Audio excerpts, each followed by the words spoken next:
Hey guys, this is going to be a really quick book haul video for the stuff that I've got in the last week, I think. I have one that I picked up at Walmart, a couple at Ollie's, a couple at a used bookstore in Knoxville that I go to, and a couple from Hastings. Um, One that I got from Walmart, which, whoops, I left the sticker on, is The Lucky One by Nicholas Sparks. No, I have not read it, and I really don't love this size of paperback, but it was all of $5.99, and when I looked for it at my used bookstore, it was $6.95 for this actual. No, I don't understand how Walmart had it cheaper than a used bookstore, but brand new is better. I got two at Ollie's actually. I got Dreams of Significant Girls by Christina Garcia, which I don't think I've ever heard of her before, but it sounded cute.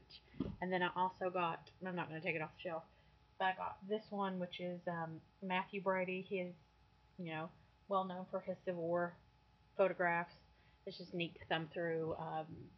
I love anything Civil War, so that one I think was $14.99, which is so much better than the full price. It has to be like $40. Love it. And then let's see, I got three at McKay. Yeah. The Secret Year by Jennifer Hubbard, which apparently it's this boy and girl. Let me see. The girl actually dies, and then he's haunted by her, and he finds her journal, and he doesn't know if he's going to read it or not, if he's going to find out, what happens. I don't know, but it was interesting, and it was only $2.50. This one I've seen a lot of people have on their pages, and I don't really know much at all about it. I mean, I read the back blurb, and it sounded good enough to pick up for $3.95, but it's Switched by Amanda Hocking, which is, I think it's the first one. I hope it's the first one, since I don't have the other two that are on the back. And then I had no intention. Wouldn't even be something I would even think to look for when I was there. I just totally messed up the sticker on the front, but it was sitting actually up near the register. I don't know if someone had put it down, if they decided that they didn't want it. That's fine. I found the first one at the book sale that I went to, I think last month or the month before, for cheap. It's summer. I'm hopefully going to the beach again next month, so this might be something that I take with me. But Tan Lines by Catherine Applegate. It's $1.25. I mean, come on, and it's huge, but huge-ass print too, so that works. And then I got four at Hastings today, and again, I didn't have intent to buy any of these books. They just had them for a really good price. I only went in for Mental Floss magazine, and they don't have the next issue out yet, so it's like, well, I can't leave without buying something. You can't go into a bookstore and leave empty-handed. So, and there are stickers on these, so sorry if you can't see the titles, but this one is I Heart You, You Haunt Me by Lisa Schrader.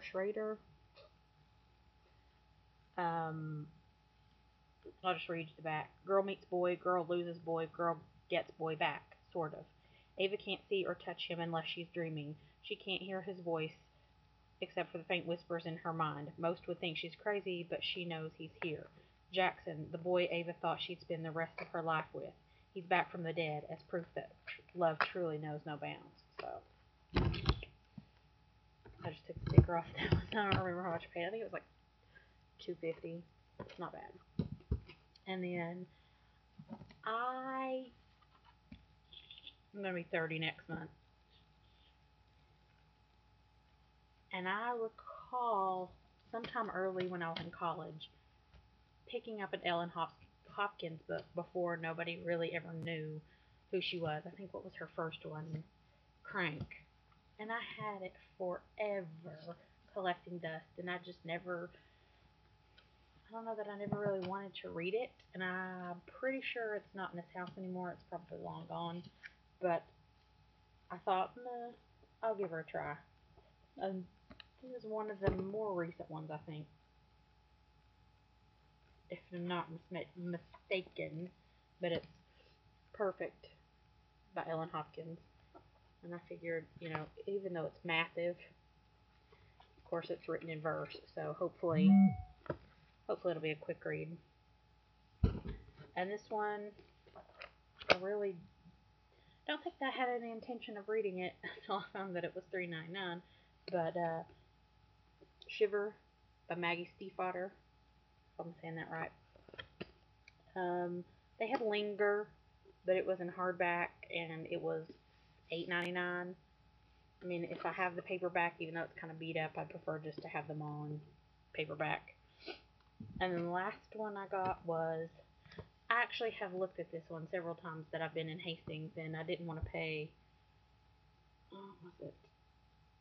There's a sticker over it, so I can't say. I'm wanting to say maybe $14.99. I wasn't wanting to pay that much for it, and I didn't expect to see this in there for that cheap, but it's the Year I Turned 16 by Diane Schwem? Schwem? I don't know. But it's another one that's massive. Huge. I love the little candles on the spine. But it was $4.99, and I decided that I would pick it up since it was that cheap. And also, I didn't think that I would add these to the list, but I might as well, because I found them. I took 3 or 4 big, huge bags of books to trade at my used bookstore last Friday. They were the ones like the, tiny little mass market paperbacks that I don't like anymore, and romance novels that I do not read anymore. I don't think that I had read any of them, but I think I got $38 in trade credit, and majority of it I used on DVDs. But I could not pass it up, and I don't know how I did not know this existed. I'm the world's biggest office nerd. I love it. I love it. I love it. I tried to take the sticker off, but it was doing that yucky peel thing, and I don't have any goop or Goo Gone to get it off. But it's The Office Overtime, the digital shorts collection, which I've watched 3 times, I think. I'm probably going to know it by heart, which is sad. I've never seen this movie, and I've never read the book, and everybody just laughs at me, because apparently you're in the South, you've never seen this movie. Deliverance. I know the premise of it. I know the tree thing. I know the banjo. My mother has the vinyl of the soundtrack. One weekend when I'm really bored, it was only $2.95. Fine by me. And this is what really excited me to death. I will have to get some goop or Goo Gone to get the sticker off of this, but I was so excited. I was so excited. I was so excited because in some ways this is much funnier than the original. You have to watch each episode several times to understand it because of the accents, but ha ha ha ha ha, if you wouldn't go blind by me dancing and singing. The Office complete series 1 and 2 and the special, the original BBC British version.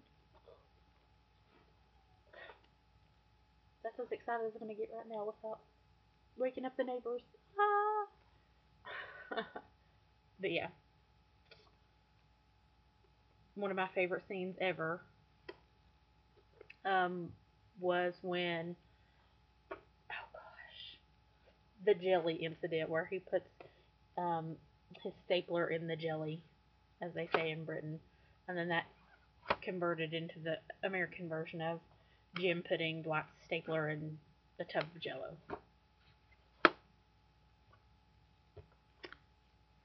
I must say that the American version of The Office, I didn't love this season. It's just not the same without Steve Carell, but I still enjoy it. This, oh yes, there will be an instance of me in pajamas, looking like a skank, watching this all weekend. Just saying. Or just like a Saturday. And I think I probably talked about that longer than I talked about the books, which is not the whole point in this channel. But, yeah, that's basically all I have for right now. Oh, I was going to show you what I'm reading now. I just picked it up last night and read like 9 pages before I fell asleep. I'm the world's worst at getting into bed and just falling asleep. So if I'm not sitting up in a chair somewhere, on the floor, once my head hits the pillow, I'm out. Out like a light. But it looked different on the motto. Lori Natero. She's hilarious. I think I've read all of her nonfiction books. I think she has 2 that are fiction I haven't read yet. But love her, love her, love, love her. And I cannot convince myself to go back to 50 Shades of Suck. I just can't. I just can't. Maybe one day I'll start over, clear my mind, and try to start over fresh. We'll see. But other than that, it looked different on the model is all I'm reading. I do have one more review book for NetGalley. I still have, I think, 3 weeks. It's a young adult, super short, so I should be able to knock it out in no time. But for now, I just want something light and funny. And 10 pages, 9 pages, 9 or 10 pages in, I've already laughed a couple times. It's a very good sign. But that's all I've got. I want to say thank you to Bunny Capes for giving me a shout out. I was so super excited. I think I got 2 or 3 new subscribers. Thank you, Bunny. Thank you. But I'll talk to you guys later. Let me know what you got, if you've read any of these books and what you think about them. See ya.